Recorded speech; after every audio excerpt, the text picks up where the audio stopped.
Friends and enemies, welcome back. Canadian Bitcoiners podcast. Len,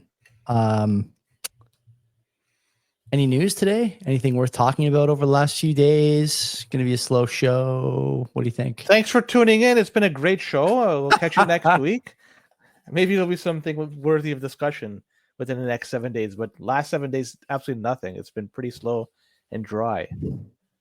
Crazy world, eh? Like, it's just absolutely nuts. I can't believe the few days we've had here, both in terms of like Bitcoin price whiplash, czars on czars, billions of dollars spent on borders. What can you say? I was, I've been around a number of different people over the last few days, different scenarios, some professional, some Stay social. Safe. Yeah, some mix. I hope everybody's doing this, the 6 feet and all that.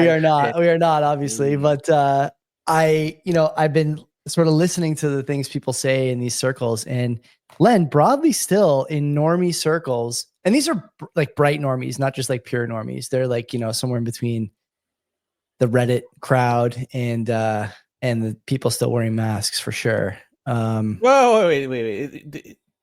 The Reddit crowd's pretty bad, right? Yeah. The mask crowd. Oh, sorry. So they're a little further away. They're somewhere between that crowd and like you and me, right? I'll put somebody you in an X talking about Bitcoin, understanding. Yeah, Bitcoin. Exactly. Yeah. And a lot of people still don't seem to think Canada has just any role to play in any of this. Like, things are just happening to us. We are just an impartial, part of this whole transaction. I don't think it's actually that way. It's but really just a big dick swinging contest right here to see who's got the bigger one to take it spin around. And well, whatever.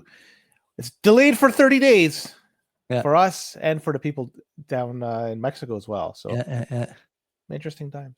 That's right. Warm weather Canada and Arctic Mexico, both delaying. Let's talk about the sponsors. Arctic peso. The Arctic peso and whatever they call the actual peso. I don't know. But listen, let's talk about the sponsors. EasyDNS. Mark. I was with Mark on the weekend, actually. He's on the Wayside board with me. He was we had a nice meeting yesterday. Lots of good work. That's a good group of people. I wouldn't say anything bad about them. That's a really good group. Mark is your friendly neighborhood registrar. I don't know if you guys need a website, but if you do, Mark can help you with that. If you own a website already, you can port it over to EasyDNS. It's easy. We've done both. Len and I. It's been great both times. Not only that, if you're a Bitcoin enthusiast, probably if you're listening to this show, although you could also be a czar enthusiast, given today's news, you can do a lot of stuff over there with the virtual private server suite of options. BTC Pay servers, NASA relays, Bitcoin nodes, nodeless implementations. There's stuff in there I'm definitely not mentioning. And on top of that, Len, what do we talk about every week on Access of Easy? The number of people who are becoming victims of data breaching and overreaching, not on EasyDNS, domain share, there to protect you, your website, your clients, your mailing list, from all sorts of nefarious activity. And if you use our promo code CBP Media, you get 50% off first round of buys. Not that you'd ever use this, but if you are unsatisfied with the service, Mark will just give you your money back. No questions asked. He may not even email you. He may just send you the money. I don't know. I've never done it, but you're not going to need to worry about that. So go over, start your website. EasyDNS is the place to do it. It's a very good reaction there. Guillaume is in the chat all the time asking me if I can see the chat. Like, I can see it. I don't always type back in the chat, but I can see it. And so, yes, you don't have to tell me to scratch my nose. Just know that I can see the chat. And Len can see it too, probably. I don't know what Len's screen looks like. That's what I was laughing at. The reaction was like, yeah. Well, Joey, let's talk about bull Bitcoin, right? I think it's look. Wait a minute. We get hilarious emails from people all the time, always of Indian descent. And this guy on Discord here talking. I love your streams. We have some killer ideas that can help your channel. Add me, Harpray. No, I'm not gonna add you. The channel's fine. Get fucked. Go ahead, bull Bitcoin. Everybody's trying to get rid of their dirty fiat in one way, shape, or another. They're either going to try buying gold, like a lot of central banks seem to be doing, maybe buying houses, equities, securities. But Bitcoin is where you really want to park your money. And bull Bitcoin will be happily to sell you some Bitcoin in exchange for your Canadian dollars. Or if you're in Europe, you'll take your euros as well. So one good thing about bull Bitcoin, they are non-custodial. There's so many fucking exchanges out there, and big ones like I'm looking at Binance, I'm looking at fucking Coinbase. They are like a bank in terms they will take your money and they will hold your fucking Bitcoin for you. That's fucking bullshit. This is what you do not want to do. Bull Bitcoin doesn't give you that option. In order to buy from Bull Bitcoin, you have to provide them an address to send your fucking Bitcoin. This is what you want. So not only could you buy your Bitcoin from them on chain, you could do it on Lightning. Fees are fucking really cheap right now, so you don't have to use Lightning. You do on chain. I'd recommend that right now. But they have a few other options as well, because you just simply buy or sell your Bitcoin from them. You could also buy gift cards. You could just start spending your Bitcoin in the real world, or you could use their bill service and start paying your bills with your Bitcoin. So a lot of different options over there. If you have not yet opened up a Bull Bitcoin account, recommend you do so. We have a referral link below. Check it out. Open it. Once you do and fund your account, $21 will be added to your account. And I ask you, once you do that, compare it to another exchange. There's nothing out there that compares to Bull Bitcoin. They are number one for a reason. I love them in the world. Number one in the world. Yeah. Yeah. Best in slot. So can we get boosts this week? Yeah. So I got 3 boosts. Mickles 500 sats. He says, cheers. Keep it up, CBP. Looking forward to the Looney Hour boys coming up. When are they coming up? Next week, Rich for sure. Keith, maybe. Soretsky, no.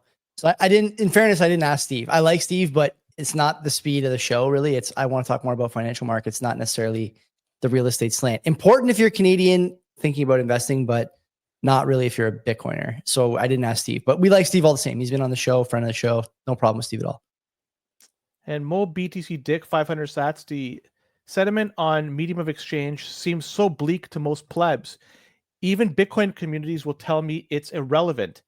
Asinine to me. And it's so true, because what makes Bitcoin what it is right now is not just a store of value, but medium of exchange.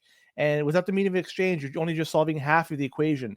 We should be using Bitcoin more as a medium of exchange, but keep in mind, in Canada, you're subjected to the taxation laws, and I'm not sure whatever jurisdiction you will reside in, but check it out. So if you're going to spend your Bitcoin, just make sure you follow the letter of the law. If not, be careful. That's always. There's nothing Len loves more than raining on a parade. Yes, we should use Bitcoin more as medium of exchange.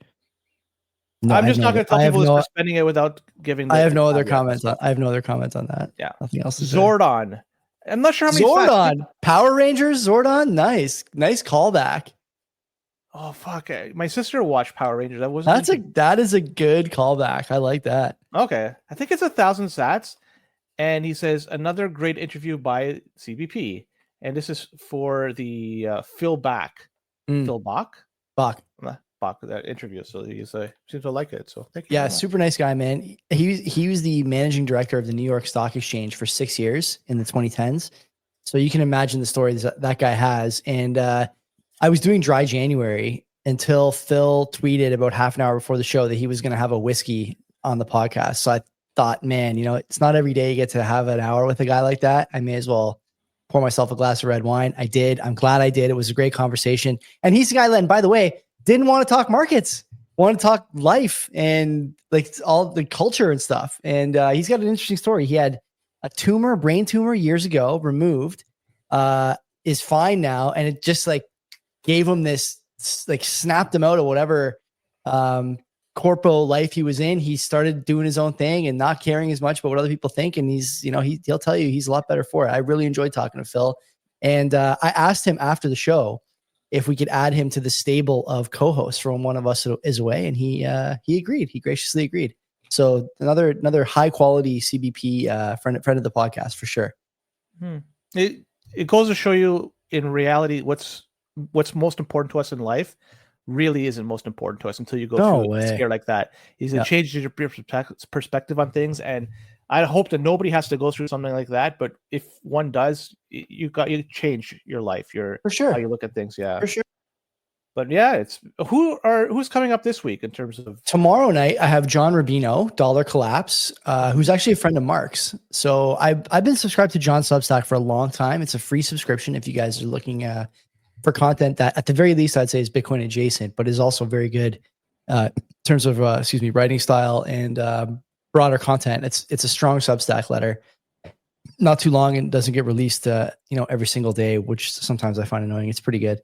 And then next week I said Diaz and Dicker. And then the week after that, Scott Wolf is going to come here to the studio to talk about the Canadian Bitcoin Coalition. That'll be a daytime interview because Scott has some scheduling stuff. And, you know, Len, this year, I think if guests come to the studio, I will take them out on the show account for a hamburger and a beer at the Collins Brew House here in Dundas, a Dundas favorite. Happy to take you. It'll probably cost me, I don't know. I think a beer and a burger is probably like $35. It's not bad. It's worth the drive. Come hang out, come shoot the shit, see the studio, meet my kid, my wife, my dog, and enjoy an hour together. Forget the Zoom and all that. Let's get together. Joey, one last thing before we dive into it. The currency wars, what's going on. Do we have to thank somebody? Are we about to thank somebody? Yeah, because there's one currency in particular that seems to have weathered the storm, and that is the Singapore dollar. I want to thank the loyal listener, Wedge. I'm going to fucking call you out, Wedge. I'm not calling you out. Just big thank you for providing, and I'm holding my hand for the people that are listening. It's a $1 Singapore dollar. And I love it because in the past, we have had discussions about this. I don't know how it came up, but we were pegging this to Bitcoin and we're pricing it in for whatever reason.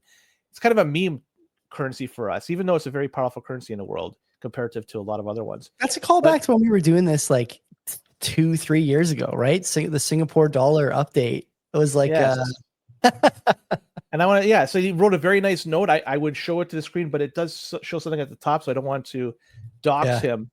And I love it. Thank you, Wedge, so much. And I know you reached out to us a little while ago. It finally came into our hands, and something he got you too. So you got he sent me Thomas the Tank Engine DVD with all the old Thomas the Tank stories. Perfect. I didn't want to say. So man.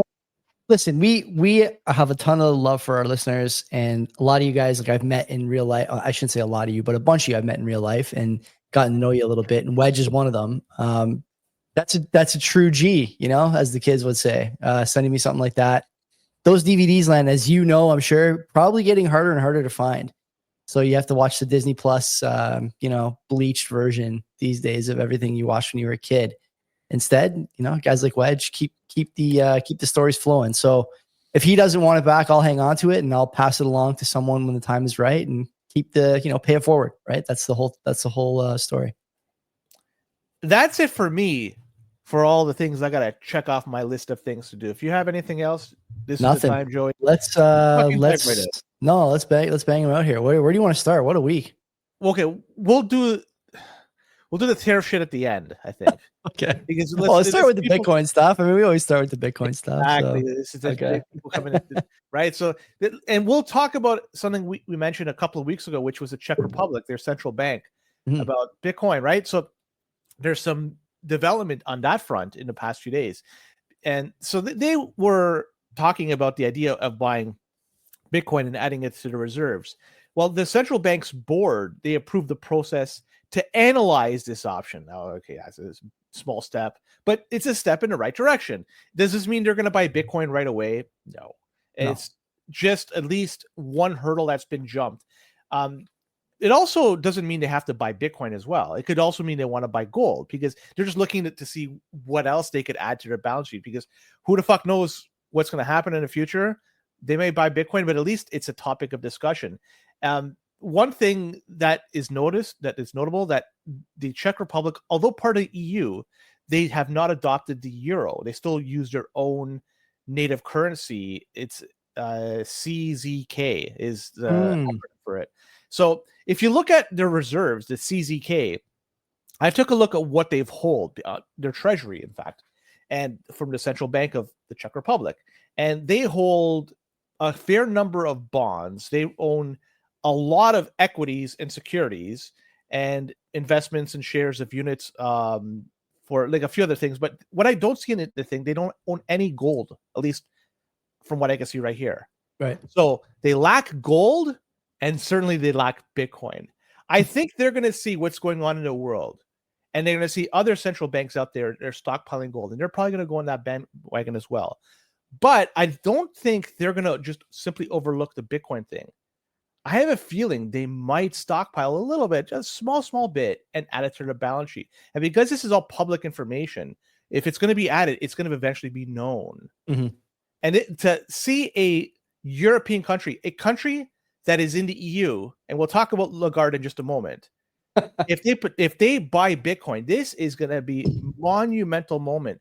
None of us have ever talked about a G7 country buying Bitcoin at the onset. It's probably not going to happen. And Czech Republic is not a G7 country, but it's closer to a G7 country than El Salvador is, and certainly closer to a G7 country than the Central African Republic, who gave us the bait and switch some time ago with their Bitcoin buy.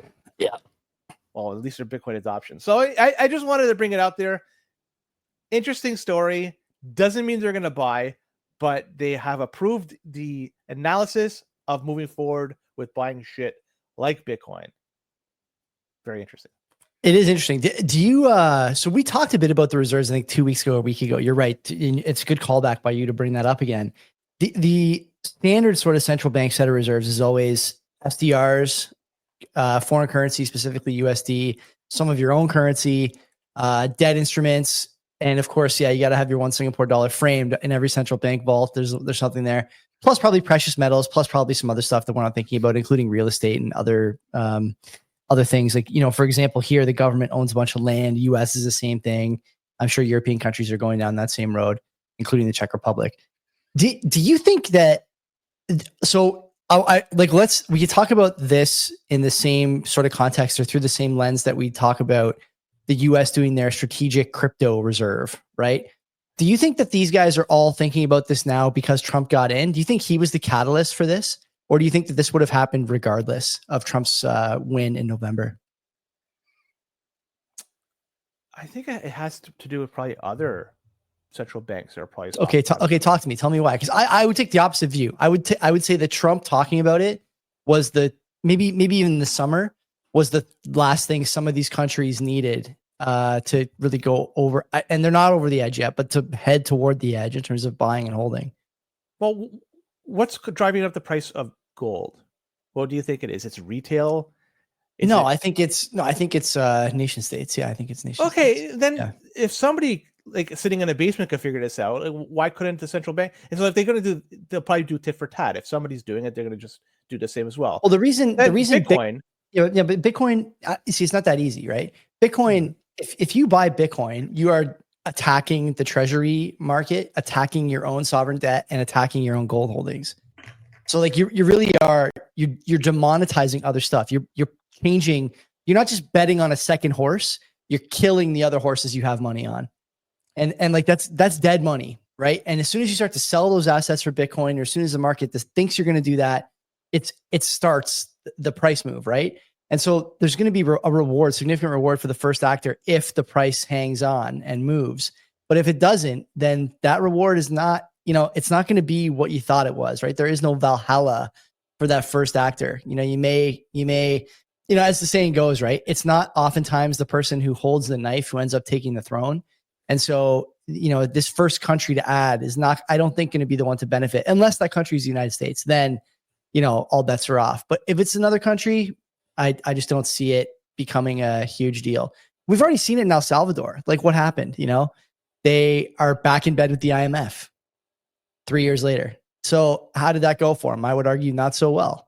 And these guys might wind up going the same direction. So my personal view is that it's not really going to move the market, and it's unwise for a country that size to do that, considering they probably rely fairly heavily on stuff like gold, bonds, US dollars, all of which would take a hit under a Bitcoin reserve standard for central banks. It's an admission that the currency is failing, but it's also, when they're stockpiling everything else, is, I think, the same type of admission, just maybe not to the same degree. I think you're right, Len. I think you're right. But for whatever, there's like voodoo magic in the air that people just don't care about that. But they all care about the Bitcoin adoption.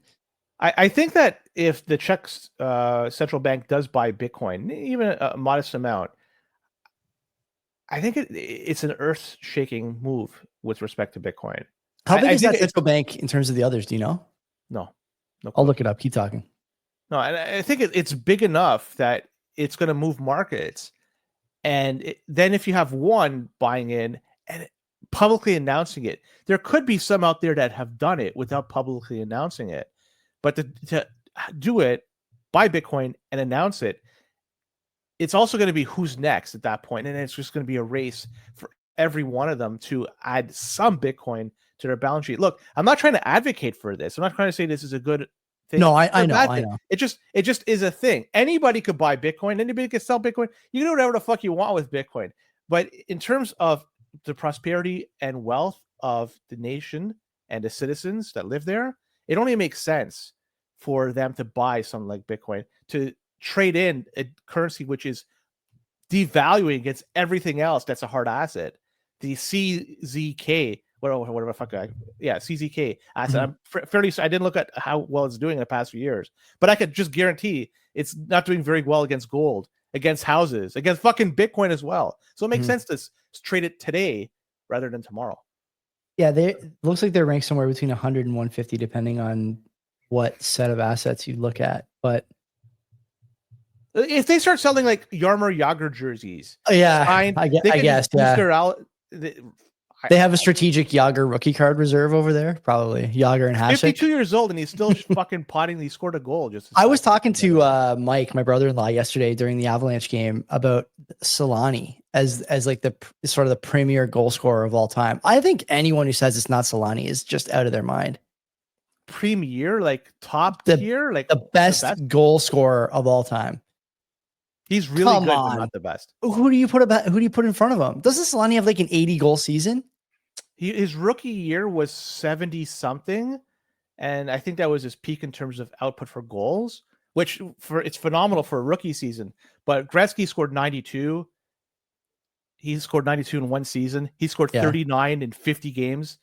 He had 50 in 50 games, didn't he? Sorry?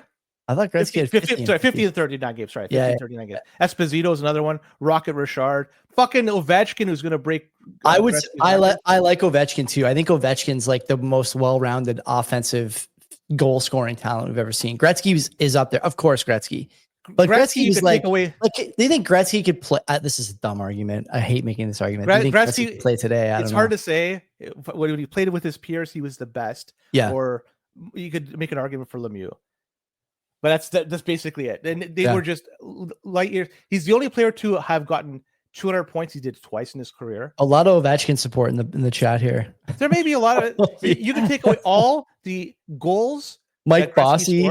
Oh my God. Mike Bossy's another good one. Brett Hall. Yeah. These are all great. Hall is good too. Yeah. You could take away all the goals that Gretzky scored, and he's still the points leader. Has the most points. Yeah. Ever. If you just count just his assists, there's some stupid ones where, like the past 50 games, like you see, like some he gets like over 100 points in 50. Like it's so stupid some of the stats that he came up with. But in terms of pure goal scorer, Gretzky was fucking really good. 92 goals. Yeah. Good luck fucking topping that. Pretty good. Yeah. Let's talk about another European thing, because we also talked about the Czech Central Bank. The esteemed president of the ECB, convicted criminal, esteemed president Christine Lagarde, Madame Lagarde.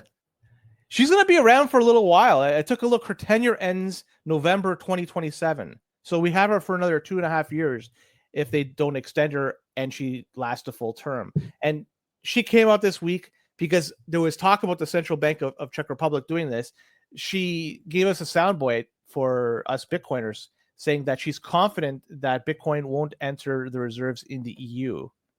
So the European Central Bank probably won't put it on their balance sheet. Like the topic of have funds staying poor comes to mind right away. I think she gave a lashing to the people of the Czech Republic Bank after this news came up. Behind closed doors, she must have been absolutely irate and told them this is not the right way to do things. But either way, she said she had what, quote unquote, a good conversation with them. And she says that central bank reserves should be liquid, secure, and safe.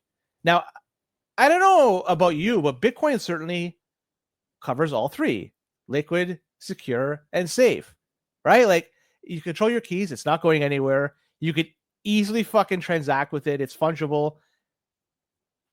I don't, like, I just don't get it. Are treasuries secure and safe now after the Russia thing? Like, no. Do these guys think that any treasury is safe after Trump just threatened Colombia with asset seizure a week ago, if you believe those headlines? Like, that's what these guys are in. So, and also the euro is dying. Like, it's not going to make it to 2030. So the idea that these guys think they're going to be able to hang on to whatever currency sovereignty they have is like, it's laughable. It's laughable. But this is par for the course. They don't know what they don't know, which makes them like almost impossibly bad at their jobs. And you see it over and over again. It's the same bullshit. Every economic crisis. Oh, we're just going to print and print and print. The rates went, negative real over there for a time. They're going to go negative real again. These guys jump on the necks of any member states that show a little bit of weakness and basically make them slaves, Greece, when their economy is weak. And then they just pretend that they saved the day. Like, how are things going over there these days? Anyone know? How are things going in any of these European nations? It's a gong show, man.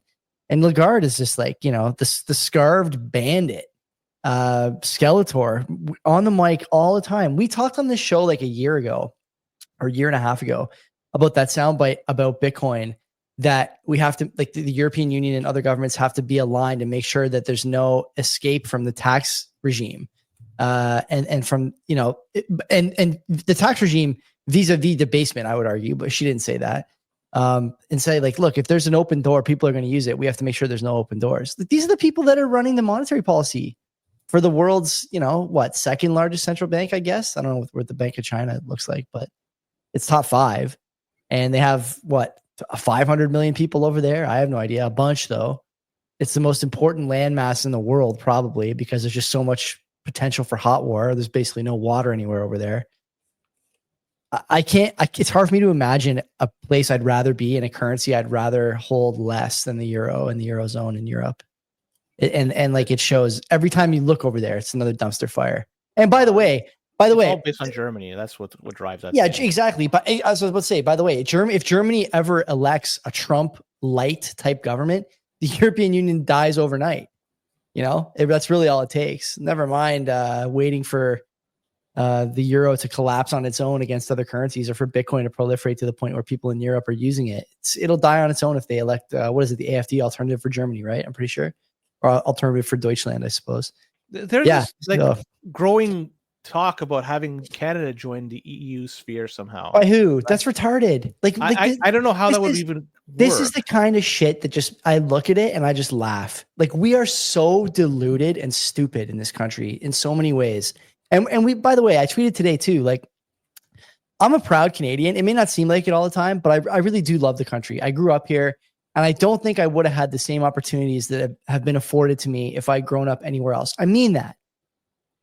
But that's not the country we're in now. And to see people online who, drink more 7% triple IPAs than they do glasses of water or milk, talk about how tough the country is, referencing World War II, the War of 1812, when their BMI is higher than their IQ, their fingernails are too fucking long, they got Dorito bags all over the bedroom and a collection of Funko Pops, never been to a gym, to hear them talk about how they're tough, we're going to stand up. No, you're not. No, you're not. They're just pissed off with Trump. These are the type of folks being pissed off is okay. I'm fine with that. These are the type of folks that were angry with Trump to begin with, and now he's adding fuel to their anger. And so, what are they going to say? Just but they'll bend over and take it ramped up by politicians. They get ramped up by Trudeau, and I'll talk about that right now. Watching that Trudeau speech was infuriating on Saturday night, and I said this to Mark yesterday too. For the last 10 years, we've been told over and over and over again how strong our economy is, how resilient our economy is, how resilient our population is, how diversity is making us the best economy in the G7. How many fucking times did you hear that over the last 10 years?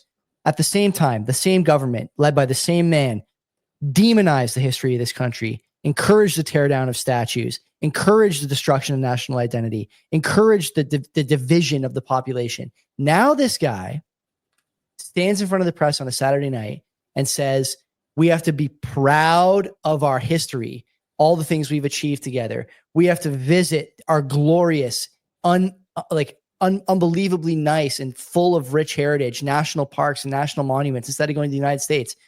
That is shameful. And then to dodge questions about the prorogue parliament, him and LeBlanc talking to Vashi today or yesterday, dodging the same question.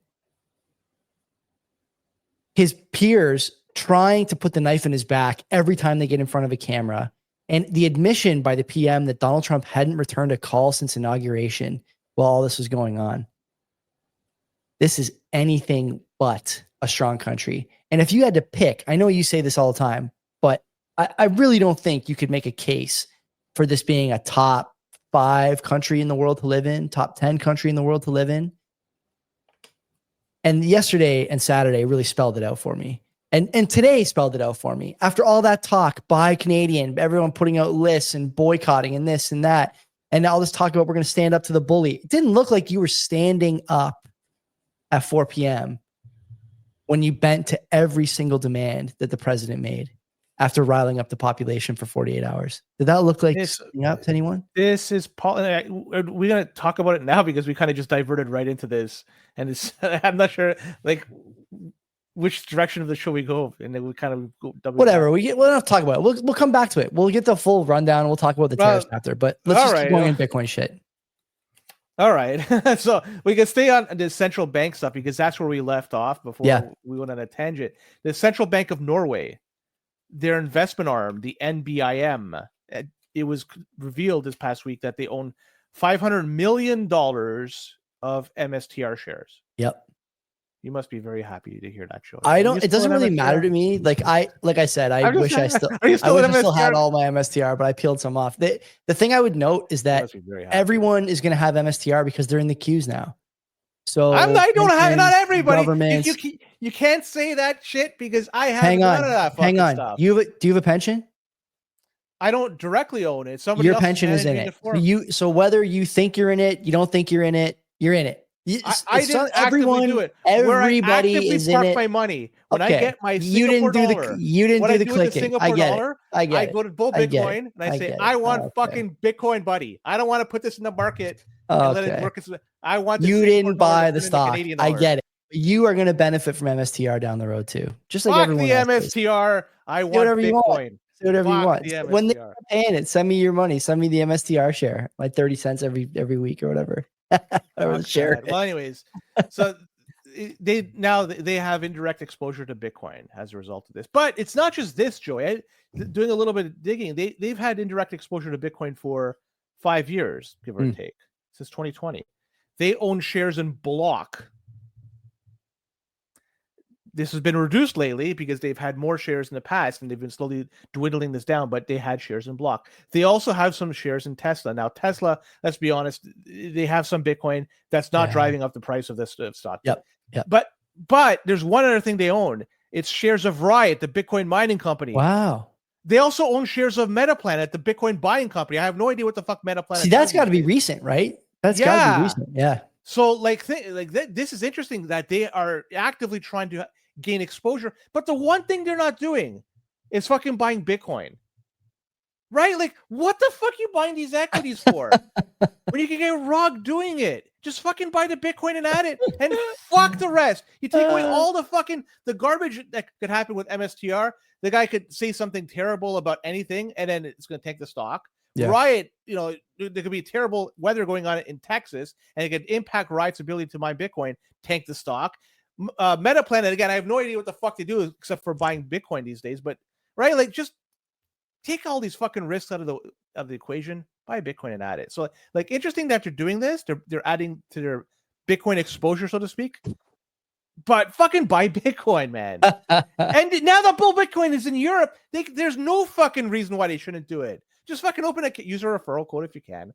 And could you imagine they did that? It'd be fucking mint. But anyways.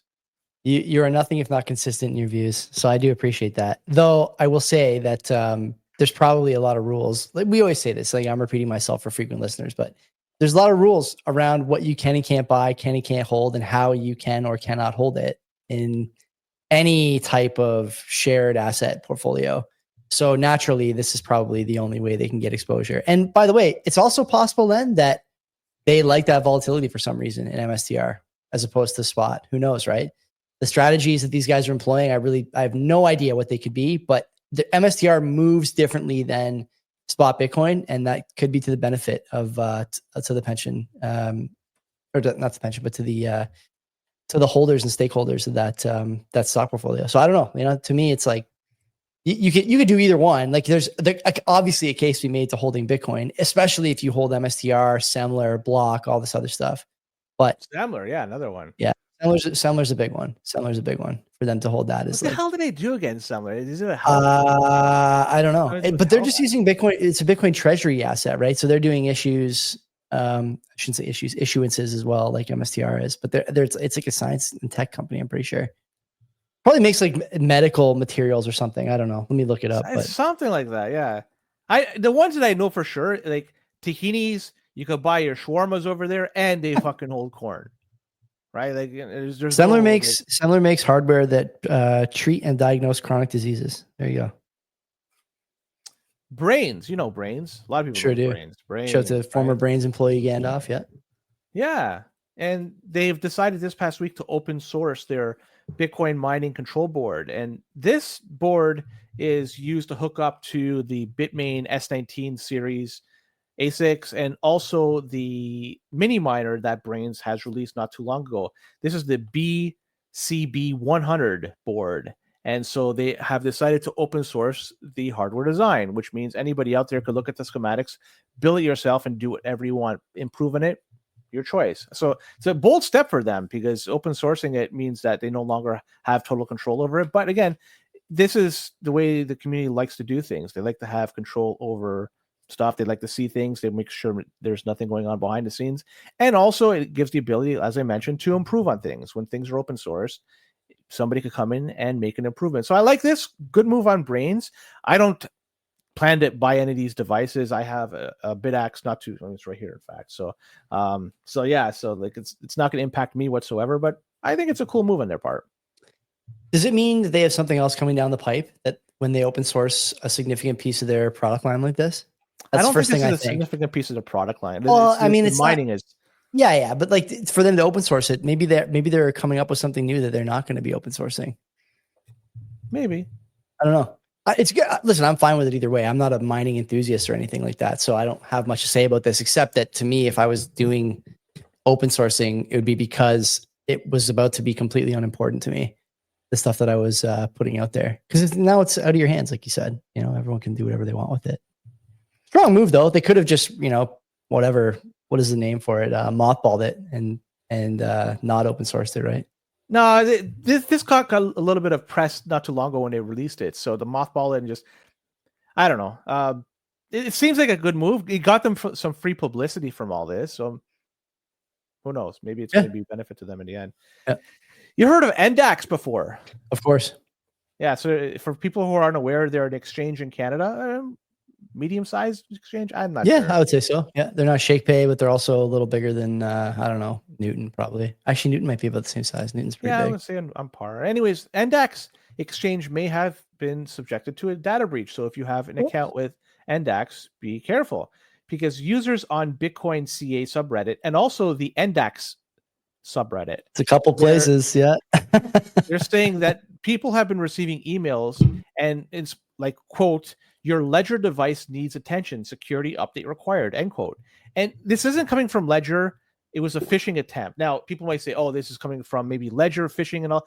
No, because the thing is, people were getting these emails from accounts that they only use to sign up to NDAX. So they have a specific NDAX email that they only use to sign up with NDAX, and they're getting these emails. So clearly, if there's a breach somewhere, it would have come from NDAX. NDAX claims there was no data leak, but I'm just looking at this.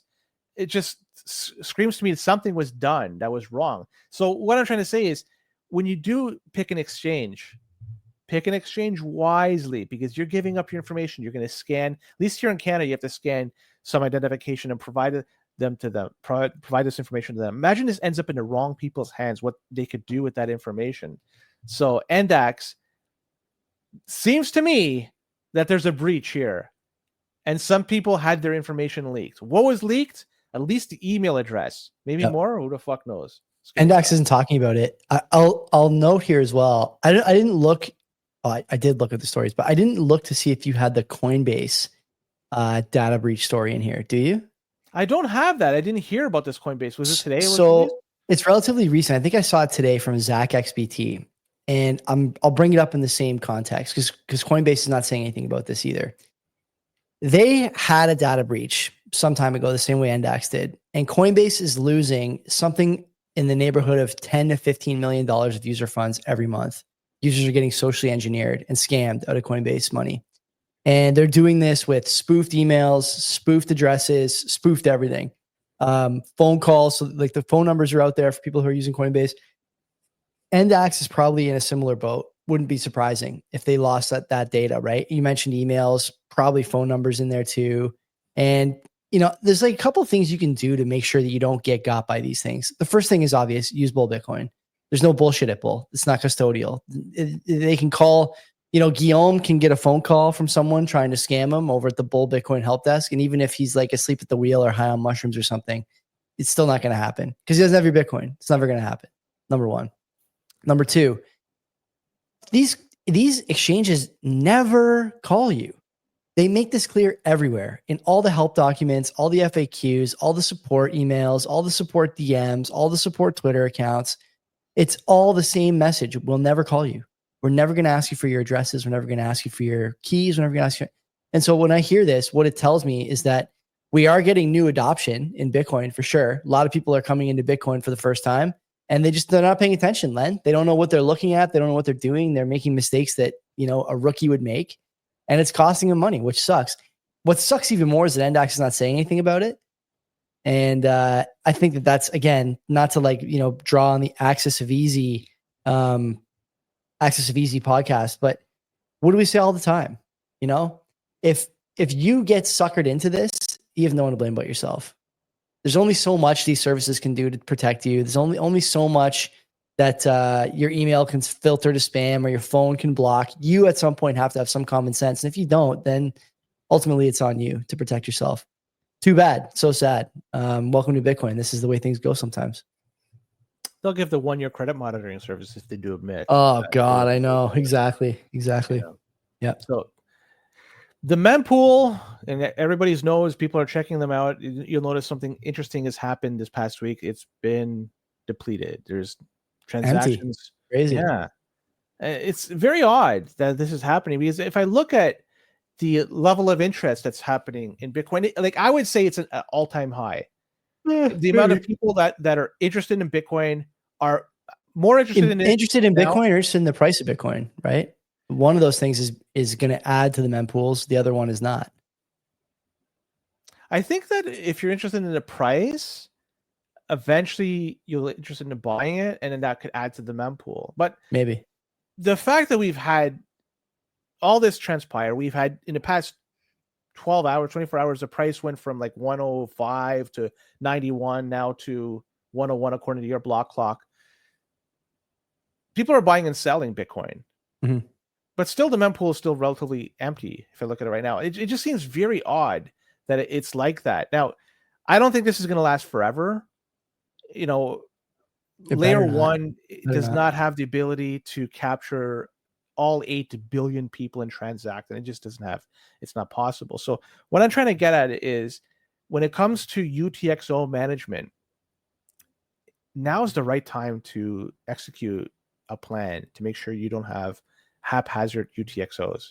Mm-hmm. 1 million minimum is general consensus, what you want to have, or higher.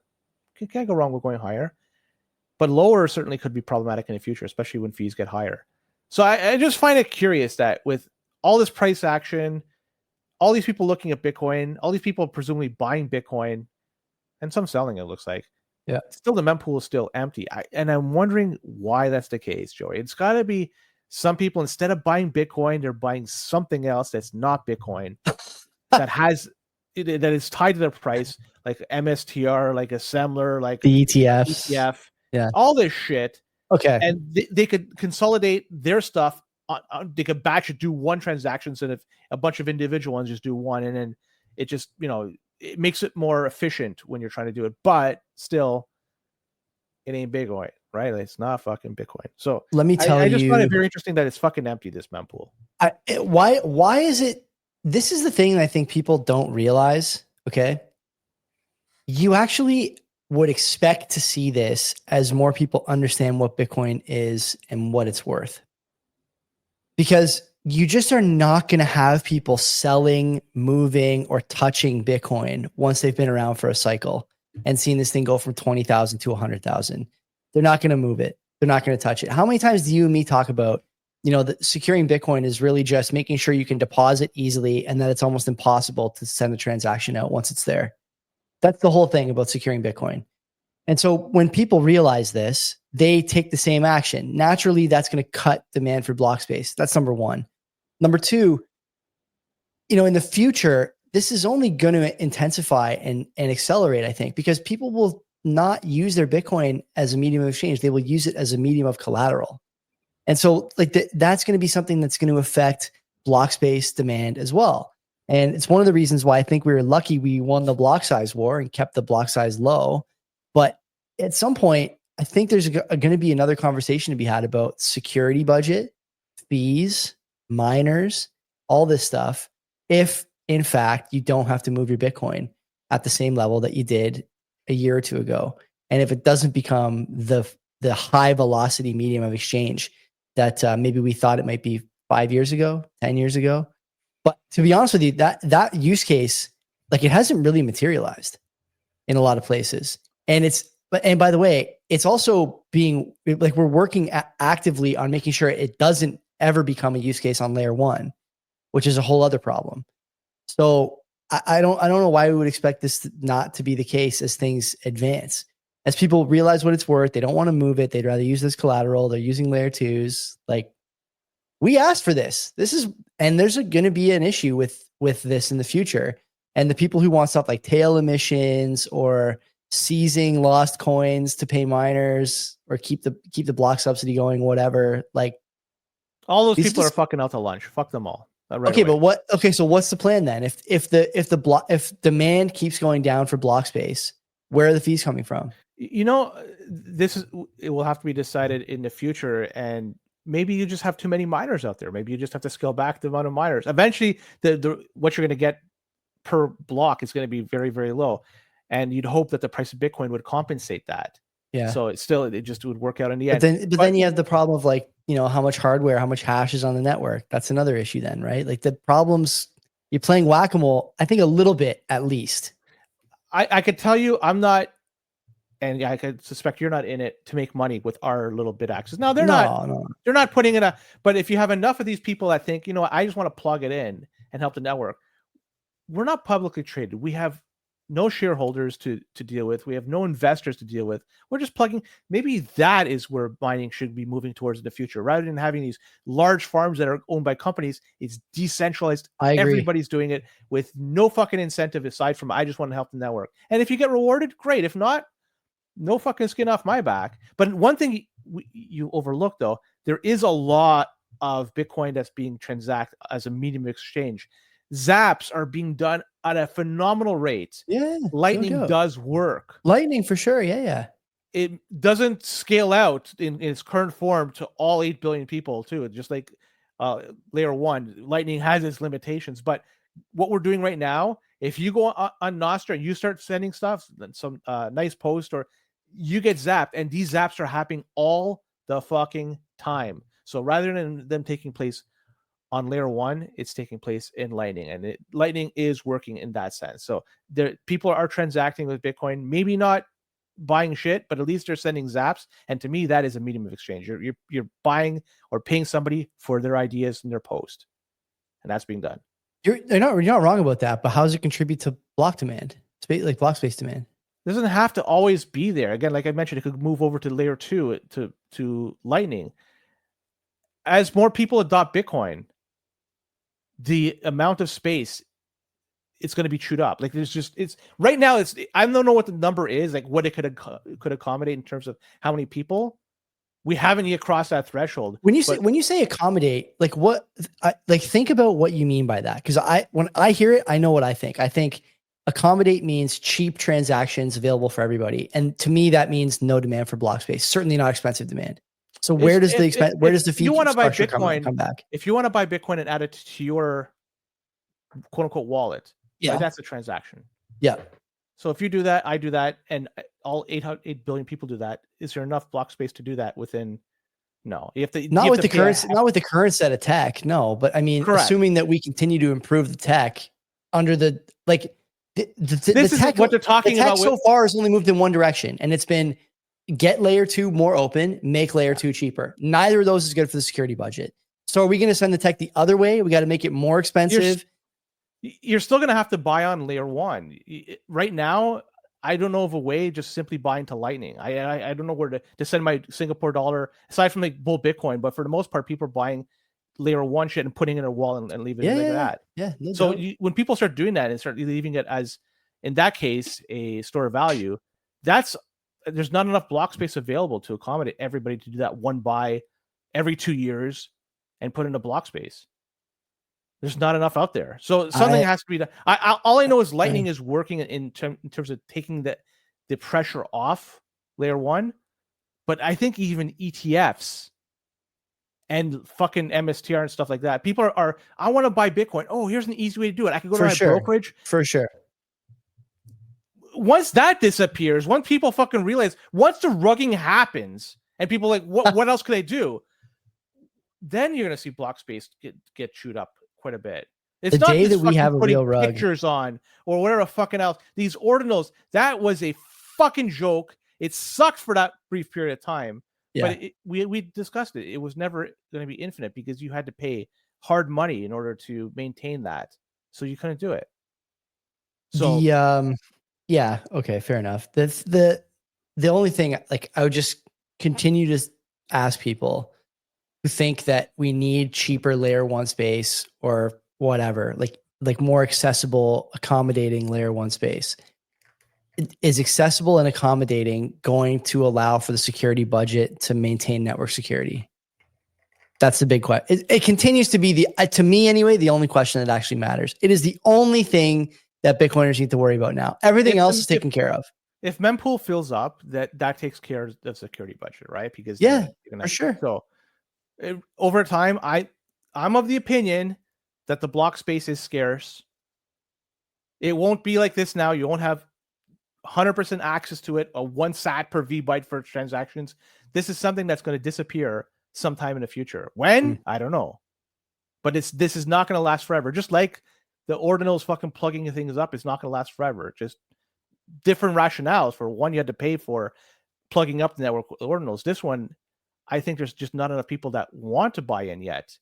But once people start wanting to buy in, well, then it becomes more costly to do so. Because then you're going to compete for somebody else that wants to buy in. Plus, you're going to be competing with, we suspect, people that have okay, let me ask something. How do you square that more people wanting to buy in will mean less block space when at 20,000 it was $50 to send a transaction and today it's $0? How do you square that?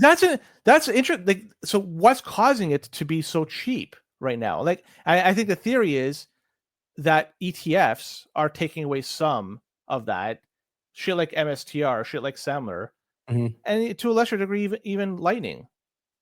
So it's taking away some of the pressure that layer 1 should normally have if those things didn't exist. Without an ETF, I don't think it would be this empty. I don't know. Like the thing is, I think we're talking about the same things. As demand increases, the likelihood that there won't be some innovation, regardless of how you view the ETF in its current form, it is an innovation that stifles block space demand. And so there's going to be more of those innovations that stifle block space demand, either from TradFi or from banks or from nation states or whatever. Like, nation states are not going to be interested in paying $50,000, $100,000 more to do final settlement. There's going to be innovations. It's open source. It's friends and enemies. Like they're going to do this. And that's the idea of like OpCat and shit like that. Whatever. Yeah. I mean, that's today, but fucking a week, a month, a year, who knows? And certainly, so, like, when there people could be say anything that comes up, absolutely. Yeah. And so, like, I think, like I said, the technology and the slant of all these improvements is always unfriendly to the security budget thesis, I think. And that's my concern. That's my big worry. I have nothing to add to that. Okay. Let's just see how things play out. I'm not concerned for the least bit. And I think that there's going to be enough people transacting in the future that's going to pay for people to want to mine. Hmm. That's my opinion. But we'll see if I'm right or wrong. Yeah, we'll see. Yeah. Coinos. Let's do one last story. Coinos. Yeah. Terrible, man. Poor guys. All right. Well, they might have been exploited for people who are not aware. People who have used the service might realize that there's a disruption during this past week, and they say it's due to a vulnerability in a system that was exploited. It allowed an attacker to get access to reset codes for accounts on there that didn't belong for them. So somebody could go on there and ask for a password reset, even though it was not their account. And this has since been patched, but unfortunately not before 80 accounts had their passwords reset and attackers were able to drain their accounts. No note how much was taken from them, but this all goes back to not your keys, not your coin. And if you're using custodial Lightning, Coinos is custodial Lightning. Basically. It's custodial on chain, and yeah. So what can I say? Like, not saying it's a bad service, by the way. I don't think you're saying that either. Yeah. I just, for me, if I want to have control of something, I want to control my keys. I don't think anybody's using this service for their main source of their corn. Maybe they're putting a little bit on there so they can transact easily. Agreed. I'm assuming that's the case. Maybe a couple hundred sats. Remember how easy it was? Cole and God, I forget the lead dev's name, came on the show, and we were sending transactions to Dave Bradley in the chat. It was like unbelievably seamless, outstanding product. So I hope they get this sorted out because it is a good product. And if we want to onboard merchants and stuff like that, this is about as good a merchant facing product I think I've ever seen. And we've been around for 7-8 years now. You know, we went from no merchant facing products to now stuff like Coinos. So I hope these guys figure it out. I'm sure they will. I'm not worried about it. You said they patched it already. I'm positive that they got that down. But you lose trust, right? A little bit. Yeah. You're in the move fast and break things industry here, right? Like short of cold storage where you secure your own keys, what else is a sure thing? Like you said, nothing. That's why this is one thing, and I preach this all the time, is people, please learn how to use cold storage, generate your keys offline, do it in a manner that your keys are never exposed to internet, never share it with anybody. Like, just take precautions where that your wealth can never be stolen. It's stored for you to keep forever. So just do the right thing. Like, don't fuck around. Yeah. Don't take the easy way out. Do it the right way. Yeah, just do it. Yeah, totally agree. It's so, and by the way, the easy way and the hard way are now just the easy way that might not work and the easy way that does work. Things are not that hard anymore. Cold card, not that hard. You know, if you can start a dishwasher, you can figure out a cold card. Yeah, it really isn't that difficult. It seems daunting when you first try it because it's something new. You got all these buttons and a new interface and all that shit. But once you start diving into it, it really isn't that bad. And the beautiful thing is, until you start sending your Bitcoin, you could fuck around with it and lose nothing. Like, you could just fuck around. The worst that happens is you break the fucking thing and there's nothing on it. Yeah. There's no Bitcoin that you move to any key. So, like, just fuck around with it. Have fun with it. And that's the way to do it. If you need help, let me know. I'll show you the ins and outs of it. Yeah, man. Totally. That's it, Joey. Let's go on to notable stories. There's some notable. Let's do it. If you're on video, we'll continue notably. Yeah. If you're on video, hang out on Twitter, hang out. And if you're on audio, wait for tomorrow for the back half of the episode. Until then, take care of yourselves. Yeah. And see, like he says, don't be a cuck.